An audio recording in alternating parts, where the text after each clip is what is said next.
할렐루야! 10월 9일 한글날 수요 예배에 나오신 풍성교회 성도 여러분을 사랑하고 환영합니다. 이제 우리 같이 찬양하시겠습니다.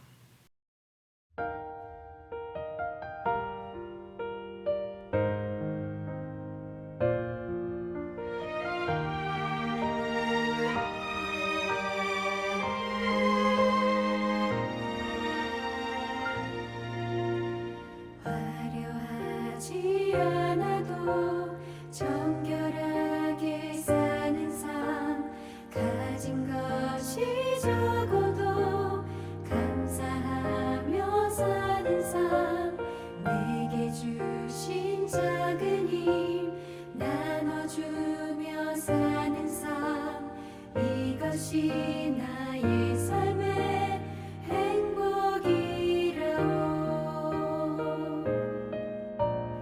눈물 날 일 많지만 기도할 수 있는 것, 억울한 일 많으나 주를 위해 참는 것, 비록 짧은 작은 삶 주 뜻대로 사는 것, 이것이 나의 삶의 행복이라오. 이것이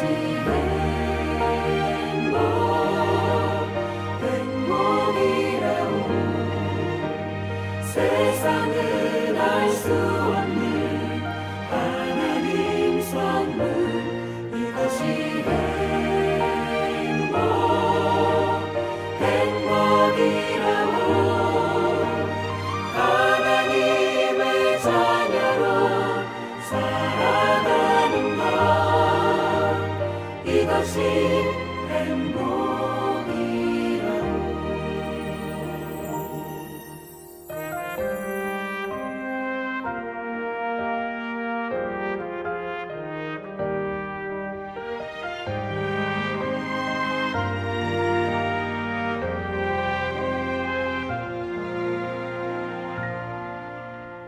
눈물 날 일 많지만 기도할 수 있는 것, 억울한 일 많으나 주를 위해 참는 것, 비록 짧은 작은 삶 주 뜻대로 사는 것, 이것이 나의 삶의 행복이라오.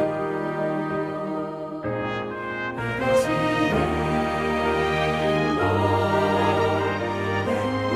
행복이라오.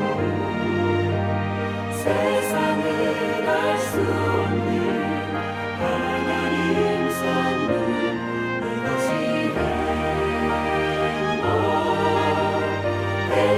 행복이라오. 하나님의 자녀로 살아가는 것, 이것이 행복이라오. 이것이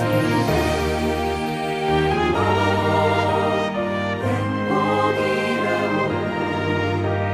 세상은 알 수 없는 하나님 선물, 이것이 행복이라오. 하나님의 자녀로 살아가는 것, 이것이 행복이라오. 이것이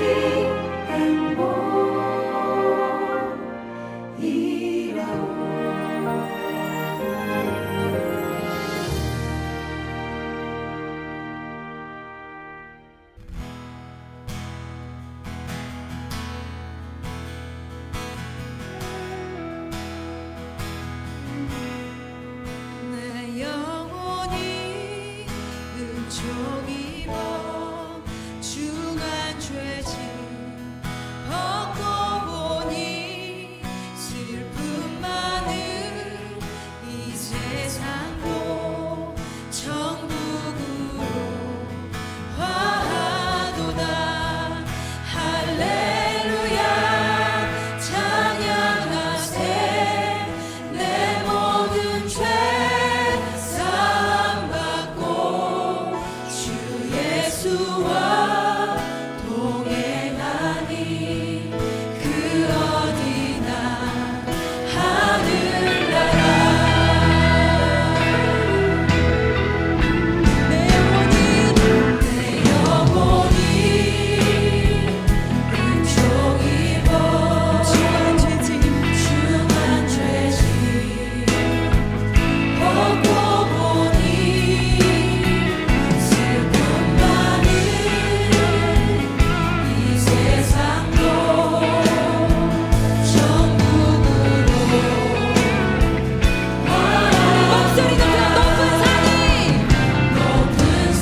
아멘.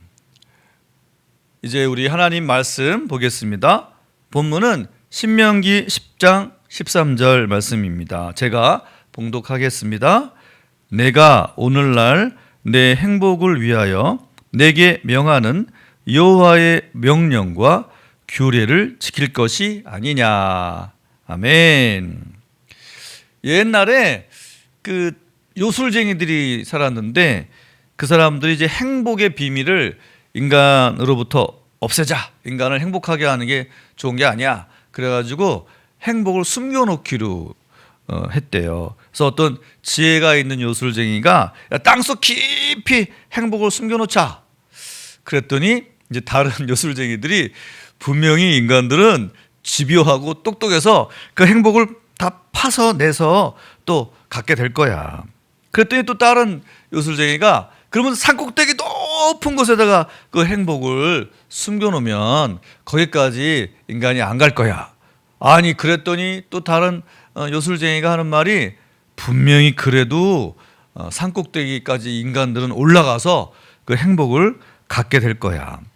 그래서 이제 한숨을 푹 쉬고 야 행복의 비밀을 도대체 어디다가 숨겨놔야 될까 그렇게 고민하던 중에 어떤 한 요술쟁이가 그랬대요.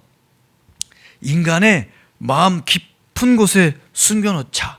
그러면은 인간이 어리석기 때문에 인간의 마음은 안 돌아보고 그냥 사방팔방 다른 곳에 쫓아다니면서 그 행복을 찾다가 결국 못 찾고 죽게 될 거야. 그렇게 해서 행복의 비밀이 사실은 우리 마음 깊은 곳에 숨겨져 있다. 이렇게 입에서 입으로 구전되어 내려오는 이야기들이 전설들이 있는데 사실 이 전설 속에 우리 인간의 어떤 나약함, 무지함 같은 게 있는 것 같아요. 또 대부분의 인생들은 그렇게 그것을 따라가고 있는 것 같습니다. 옛날 독일 시인 칼 부세는 이렇게 노래했습니다. 산 너머 저기 언덕 너머 먼 하늘에 행복이 있다고 사람들은 말하네. 나는 그것을 찾아서 따라갔지만 눈물만 머금고 다시 돌아왔다네. 하지만 많은 사람들은 산 넘고 물 넘어가면 행복이 있다고 말하네 라고 하는 시를 썼었습니다. 사실 우리 마음속에 행복과 불행은 함께 같이 하고 있습니다. 근데 이 행복은 마음의 느낌인 것으로 생각이 되고 사실은 아닙니다. 그러니까 사실은 아닌데 그렇게 느껴지는 그 개인적인 경험이죠. 그래서 팩트가 아닌데도 불구하고 행복하기도 하고 행복 안 하기도 하고 그렇게 우리는 살아가고 있죠. 그래서 우리는 뭐 돈을 추구하고 명예를 추구하고 막 많은 것들을 추구하면서 그걸 갖게 되면 행복할 거야. 저거를 갖게 되면 행복할 거야. 그렇게 달려가지만 그래도 그들은 결국은 행복을 찾지 못하고 죽었다라고 하는 것이 어디에서 밝혀지냐면은 바로 로마의 권력자들을 통해서 우리가 역사적으로 알 수 있는데 로마의 많은 황제들 그다음에 많은 권력자들이 남겨놓은 글들을 저희가 보게 되면 잘 알 수 있습니다. 로마 원로원에 보낸 편지나 또 남긴 글 속에서 보면 결국 그들이 모든 나라를 장악하고 모든 재물을 갖게 됐고 모든 사람을 막 노예로 다루고 그랬던 그들인데 결국 본인은 행복하지 않았다라고 하는 것이 역사적으로 밝혀지고 있습니다. 그래서 결국 인간은 마음에 달려 있다. 우리의 행복은 우리가 마음 먹기에 달려 있고 마음 깊은 곳에서 결정이 난다. 그렇게 말씀하고 있는데 우리는 오늘 본문 말씀을 통해서 하나님께서는 오히려 그런 말이 아니라 여호와의 규례와 율례를 잘 너희가 지켰느냐? 너희가 행복하길 원하느냐? 그렇다면 하나님의 약속을 너희가 잘 지키면 행복해진다. 이런 말씀을 신명기를 통해서 말씀하고 계시고 또 우리의 많은 신앙의 선배들을 돌아봐도 그들이 뭐 많은 것을 갖추고 있지 않아도 오직 믿음으로 행복을 누려왔던 것을 저희는 알 수가 있습니다. 하지만 우리가 매일매일 살아가면서 오늘 하루가 내 마음이 천국이기도 하고 또 어떤 날은 막 지옥 같은 하루를 보내기도 하지요. 하지만 우리가 감사한 마음으로 세상을 바라볼 수만 있다면 세상 모든 게 감사고 또 우리가 막 행복을 멀리서 막 찾게 되지만 사실 현명한 자는 이 마음에 하나님이 주신 행복을 찾게 된다라고 잠언 17장 22절에서는 우리에게 말씀하고 계십니다. 사람은 누구나 행복을 추구합니다. 그래서 사람이 추구하는 최고의 선이 무엇이냐? 그게 행복이다. 이렇게 예전부터 얘기해 왔죠. 근데 여러분 그 이문세가 불렀던 그 노래 파랑새 삐리삐리삐리 파랑새 이거 노래 아시죠? 근데 이게 원래는 벨기에 작가 마테르 링크라고 하는 작가가 쓴 글에서 파랑새라고 하는 작품인데 아동극을 만든 거예요. 근데 형제들이 막 그 행복을 찾으려고 돌아다녔는데 그게 결국 자기 집에 있는 그 새장 안에 있던 그 파랑새였던 거죠. 행복의 파랑새가 멀리 있는 게 아니라 바로 내 옆에 있었다라고 하는 것이고 그게 다 내 마음이었다라고 하는 글을 썼어요. 사실 뭐 저도 뭐 이렇게 살아오면서 느꼈던 게 정말 뭘 많이 갖거나 뭘 많이 했저가 아니라 아주 소소한 순간순간의 행복들이 사실 우리를 살아갈 수 있게 하는 힘이 되고 동력이 되는 게 아닐까요? 글쎄요, 저는 뭐 찬양할 때 행복하고 또 이렇게 말씀 전할 때 행복하고 또 어떤 사람을 이렇게 어려움에서 살려냈을 때 이렇게 행복하고 그렇더라고요. 제가 이제 상담 일을 하니까 어떤 그 내담자가 막 어려웠어요. 한 6개월 전에 만났는데 막 그 자기는 죽고 싶다. 나는 이제 곧 죽어야 된다. 그리고 이제 실제로 검사를 해봤더니 자살할 가능성이 매우 높은 거로 나왔어요.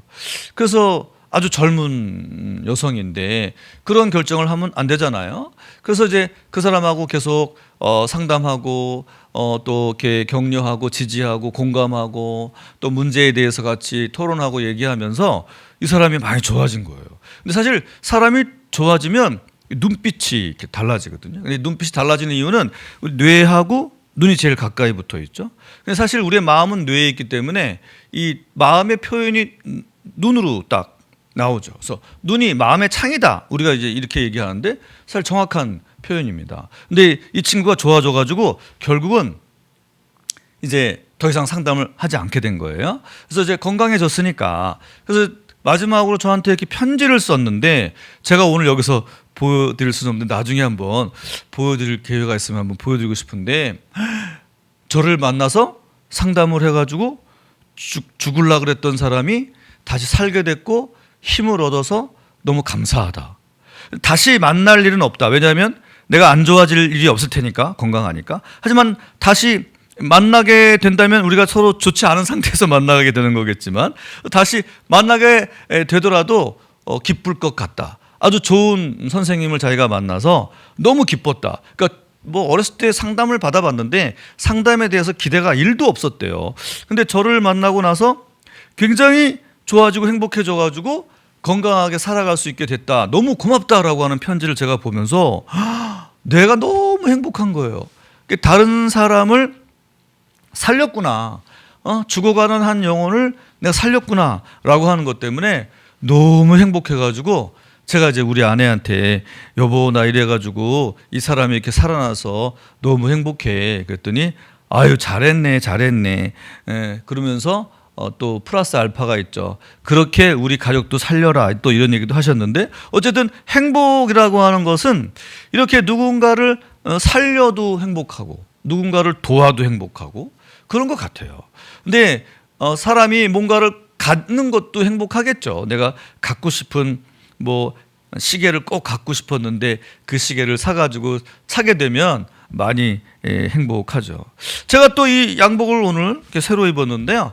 이게 아들이 지난번에 두 벌을 같이 해준 거라 아들이 해줬는데 이게 되게 행복해요. 또 이거 입고 있으니까 이게 아들이 해줬기 때문이죠. 근데 이런 소소한 행복들이 우리한테 있습니다. 그런데 이 감사한 마음을 자꾸 잊어버리고 내가 뭔가 크게 이루지 못한 것에 대해서 섭섭하고 속상하고 뭐 이런 것들이 또 우리에게 행복을 깨트려 먹는, 갉아먹는 일들이 생기고 있죠. 그러면 행복은 어디에 있을까? 행복은요, 절대로 불신에 있지는 않습니다. 불신, 그러니까 믿지 않는 것에 있지 않습니다. 행복은 언제나 믿는 것에 있습니다. 믿는 것. 그래서 우리가 믿어가야 되는 겁니다. 그래서 믿음이라고 하는 것이 진짜 우리의 행복을 키워주는 것이다라는 건데, 그게 왜 그러냐면 아까도 얘기했잖아요. 그 어떤 사람을 제가 내담자를 도와줬는데 그 사람이 죽겠다 이렇게 생각했던 사람인데, 제가 보니까 이 사람은 내가 상담을 하면 분명히 살아날 수 있을 것 같아. 또 약을 먹지 않아도 건강하게 살 수 있을 것 같아. 그게 제가 믿음이 생겼거든요. 그래서 내가 그 내담자에게 내가 당신을 보니까 당신은 그 살아날 힘이 있다.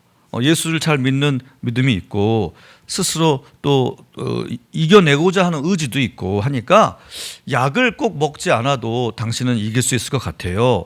그러면서 같이 이렇게 진행이 됐는데 진짜 약을 먹지도 않고 아주 건강한 사람으로 회복이 되었어요. 제가 그걸 보면서 진짜 내가 믿어주니까, 상대방을 믿어주니까 상대방도 또 나를 믿고 열심히 내가 하자는 대로 따라오면서 그가 건강해지는 모습을 보면서 내가 믿어주고 상대방도 믿어줄 때 서로 행복해지는 게 있구나라고 하는 생각이 들었습니다. 행복은 물질에 있지 않습니다. 많은 물질을 우리는 추구하죠. 그래서 많은 돈을 갖게 되면 행복할 거다 이런 생각을 하는데, 그 로또 맞으면 행복할 거다 이런 생각들 하시잖아요. 저도 하는데, 근데 그 로또를 맞아본 적은 없잖아요. 그죠? 잘 안 맞잖아요. 그래서 그런 말 하잖아요. 아내하고 나하고는 로또 같다. 너무 안 맞으니까. 근데 이런 얘기를 서로 하는 게 뭐예요? 행복하지 않아서 그런 거잖아요. 근데 로또를 맞았던 사람들에 대한 조사를 해봤어. 그래서 로또 맞은 사람들이 과연 행복했는가? 로또 맞은 사람들이 정말 잘 살고 있는가? 근데 그 사후의 문제를 다 조사해 보니까 로또 맞은 사람들이 더 가난하게 되거나 더 문제가 있거나 또 가정이 파괴되거나 하는 케이스가 오히려 더 많은 거예요. 그러니까 이 돈이 이게 선이 되지 아니하고 악이 된 거지. 그러니까 자기 개인의 욕심을 위해서 사용되어지는 돈은 분명히 그의 행복을 해칠 것이 분명합니다. 여러분, 행복은 어디에서 발견할 수 있느냐? 오직 여호와 하나님 말씀이요 예수 그리스도인 줄로 믿습니다. 시편 33편 12절에서도 그렇게 말씀하고 있고, 성경 잠언 4장 23절에서 항상 하는 말씀, 저는 뇌과학적으로도 이게 제일 중요하다고 하는 말씀인데, 무릇 지킬 만한 것보다 더욱 내 마음을 지키라. 생명의 근원이 이에서 남이니라. 살고 죽는 게 내 마음에 있다는 거죠. 내 마음에 자세히 있다는 거죠. 내가 마음을 어떻게 먹느냐가 행복하기도 하고 불행하기도 한 것입니다. 그래서 여러분, 성도 여러분, 오늘 꼭 행복한 마음을 갖기 바랍니다. 어떠한 어려움과 상황이 어려워져도 하나님이 나와 함께 하시니 내가 예수를 믿으니까 이것들을 다 지나갈 것이고 이겨낼 수 있을 것이다 라고 하는 믿음을 갖고 지내다 보면 그게 바로 다시 행복한 마음의 상태로 돌아갈 것입니다. 행복해지려면 첫 번째는 여호와 하나님을 경외할 때 행복해집니다. 무조건 하나님을 경외해야 하는 것입니다. 하나님을 경외하지 않고 행복해질 수 있는 사람은 없습니다. 시편 128편 1절과 2절에 보니까 하나님을 경외하며 그 도에 행하는 자마다 복이 있도다. 내가 내 손이 수고한 대로 먹을 것이라. 내가 복되고 형통하리로다. 사람마다 능력의 차이가 있죠. 돈을 많이 버는 사람이 있고 또 적게 버는 사람이 있는데, 그래도 내가 수고한 대로 먹고 살 수 있도록 하나님이 이 땅에서 허락해 주신 것에 대해서 감사하고 그 마음을 형통한 마음으로 먹는다면 복이 있는 것이다. 그것이 여호와를 경외하고 그 도에 행할 때 그 일이 너에게 일어난다라고 여호와께서 말씀하시고, 대소물원하고 여호와를 경외하는 자에게 복을 주시려다. 이 복이 행복의 그 복 아니겠습니까? 시편 115편 13절에도 그렇게 말씀하고 계시죠. 두 번째 우리의 행복은 우리가 회개해서 주님께 용서함을 받음으로 우리가 의로움을 받았다, 이 신칭의가 되었을 때 얻을 수 있는 것이죠. 사실 인생이 다 죽게 되어 있지 않습니까? 누군가는 다 죽음으로 향해서 걸어가고 있는 것인데, 그 죽음 이후에는 심판이 있는데 우리가 예수 믿지 않으면 뭐 결단코 지옥에 갈 수밖에 없다는 것이 확실한데, 그렇다면 내가 예수 믿어서 이 회개를 함으로 의롭다함을 칭함받아서 천국에 갈 수 있으니 이게 얼마나 행복합니까? 이 행복이야말로 진짜 행복인데 우리가 이걸 감사하지 못하고 살고 있는 것이 안타까울 때가 참으로 많습니다. 세 번째는 우리가 마음이 평강할 때 행복한 것입니다. 아니, 아무리 돈이 많고 또 아무리 잘생겼고 아무리 명예가 있다 하더라도 이게 마음이 평강하지 않으면 어렵습니다. 마음을 평강을 갖게 하는 것은 결국은 예수 그리스도의 십자가의 보혈의 피로 우리가 씻김을 받고 세상에 나아가서 많은 세상 사람들과 조화롭게, 평화롭게, 사랑스럽게 하나님과 화목하고 인간과 화목한 상황을 만들 때에 진정한 평강이 일어나시는 거죠. 네 번째는 참된 기쁨을 우리가 가질 때 행복하죠. 헛된 기쁨이 참 많습니다. 이 세상에 허망한 기쁨들이 참 이 세상에 많은데, 그런 허망한 기쁨을 향해서 달려나가는 것이 파랑새를 잡기 위해서 전 세계를 돌아다니는 거랑 똑같죠. 근데 내 마음에 있는 이 진정한 기쁨은 사실은 여호와를 경외하고 하나님을 찬양하고 주의 말씀이 깨달아지고 그 말씀대로 살아서 어떠한 생명이 살아남을 볼 때, 새 생명이 일어날 때, 이때 행복하지 않습니까? 우리가 지금 전도대회를 앞두고 있는데요, 이제 믿지 아니하는 자가 예수 믿게 된다. 이거 정말 우리가 진짜 영혼의 기쁨이 일어나는 일이죠. 그럴 때 정말 기뻐하는 것입니다. 빌립보서 4장 4절에 보니까 주 안에서 항상 기뻐하라. 내가 다시 말하노니 기뻐하라. 근데 in Christ, 예수 안에서라는 거예요. 예수 안에서 너가 기뻐할 때 정말 하나님께서 기뻐하시고 예수께서 기뻐하시고, 내가 다시 말하는데 기뻐해라. 이 세상은 힘들고 어려운데 기뻐해라. 예수 안에서 기뻐해라. 예수 안에서 기뻐하는 삶을 살아라. 그게 행복이다 라고 예수께서 우리에게 말씀하고 계시죠. 다섯 번째는 하나님께 소망을 두고 우리가 선을 행할 때 행복한 겁니다. 시편 146편 5절에 보니까 야곱의 하나님으로 자기 도움을 삼으며 여호와 자기 하나님에게 소망을 두는 자는 복이 있도다. 여러분, 하나님께 소망을 둔 자 다 우리가 아니겠습니까? 하나님께 소망을 두고 우리가 세상에 나아가서 나 나름대로의 착한 선을 행할 때 진정한 행복을 우리가 누리는 것입니다. 사람이 사는 동안에 기뻐하며 선을 행하는 것보다 더 나은 것이 없는 줄을 내가 알았고, 전도서 3장 12절 말씀이지요. 또 히브리서 13장 16절에 보니까 오직 선을 행함과 서로 나눠주기를 잊지 말라. 이 같은 제사는 하나님이 기뻐하시느니라. 그래서 우리가 새로운 VIP들을 모실 때, 초대할 때 작은 선물도 나눠드리는 것, 이게 바로 선을 행하는 것이고 하나님이 기뻐하시는 일임을 우리가 알아야 될 것입니다. 여섯 번째는 어떠한 형편에서든지 자족하고 하나님께 감사할 때 행복이 온다라는 것입니다. 우리가 불만이 많죠. 좀 또 뭐 10평짜리 살면 15평짜리 살고 싶고 15평짜리 살면 20평짜리 살고 싶고 막 그렇잖아요. 계속 우리가 그 감사함이 없이 계속 그렇잖아요. 근데 어떠한 형편에서든지 스스로 자족할 때 하나님께서 행복을 주신다는 겁니다. 그래서 우리는 지금 이 상태, 지금 나의 이 상태가 하나님이 주신 선물이다 하고 감사해야 될 줄로 믿습니다. 우리가 그렇게 할 때 우리에게 진정한 행복이 올 것입니다. 그래서 빌립보서 4장 11절과 12절에 보니까 내가 궁핍함으로 말하는 것이 아니라 어떠한 형편에서든지 내가 자족하기를 배웠노니 내가 비천에 처할 줄도 알고 풍부에 처할 줄도 알아. 모든 일에 배부르며 배고픔과 풍부와 궁핍에도 일체의 비결을 배웠노라 라고 말씀한 사도 바울의 이 말씀에서 저는 항상 이 말씀을 들을 때 이런 생각을 했어요. 아니, 나는 계속 궁핍에만 처했는데 풍부는 내가 안 처해봤는데 잘 모르는데 이렇게 얘기했지만 사실 80억 인구, 세계 인구와 비교하면 사실은 풍부한 겁니다.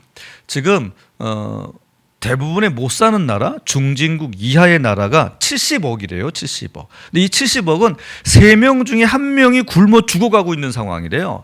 그러니까 80억 인구 중에 뭐 70억이니까 그 많은 사람들이 그렇게 가난하게 사는 거지. 그러니까 우리는 사실 풍부한 거죠. 하나님이 보실 때, 지구를 볼 때 그런 거죠. 7째는 하나님의 말씀을 즐거워하고 하나님의 말씀을 지켜서 행할 때 우리가 행복을 갖게 됩니다.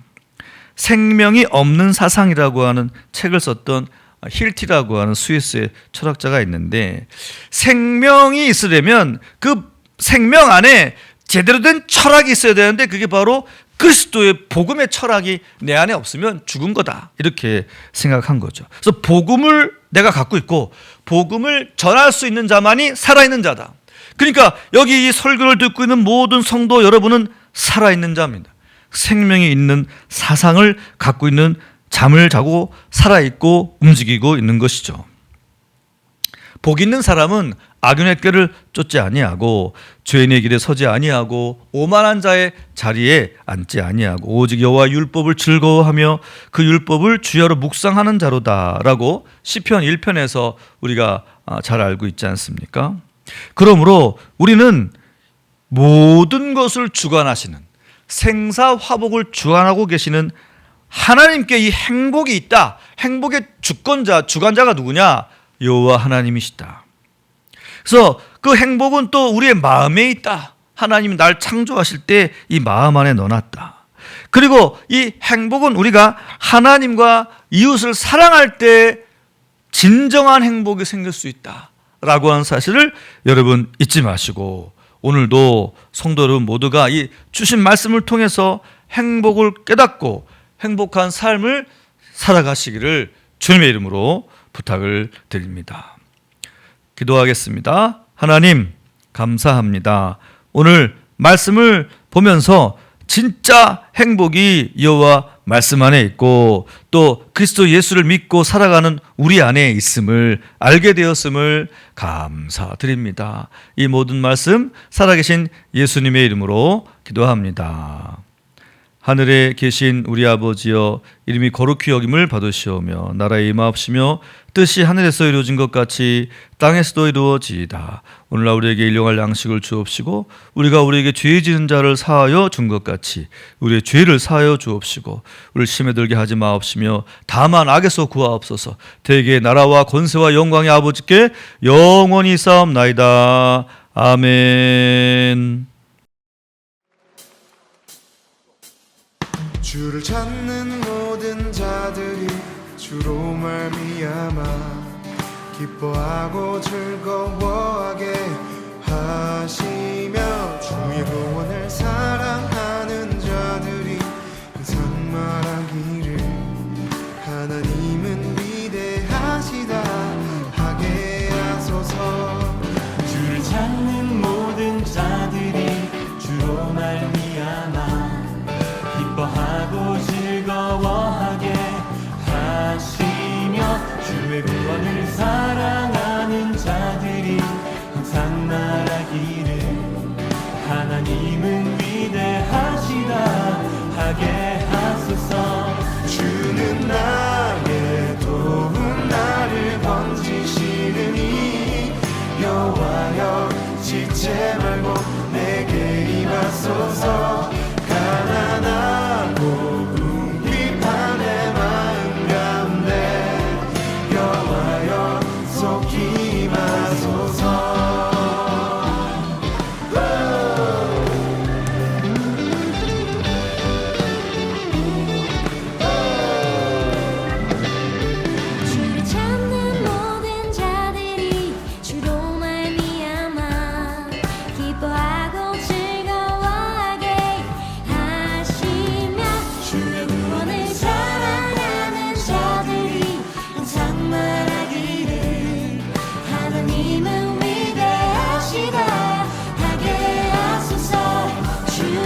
찬양합니다.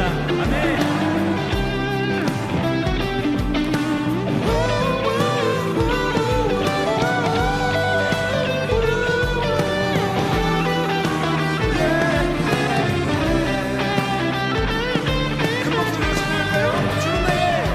주는 나의 도움 나를 건지시느니 여호와여 지체 말고 내게 임하소서 가난하고 궁핍한 내 마음 가운데 여호와여 속히 임하소서 주는 나의 도움 나를 건지시느니 지체 말고 내게 임하소서 가난하고 궁핍한 내 마음 가운데 여호와여 속히 임하소서 여호와여 속히 임하소서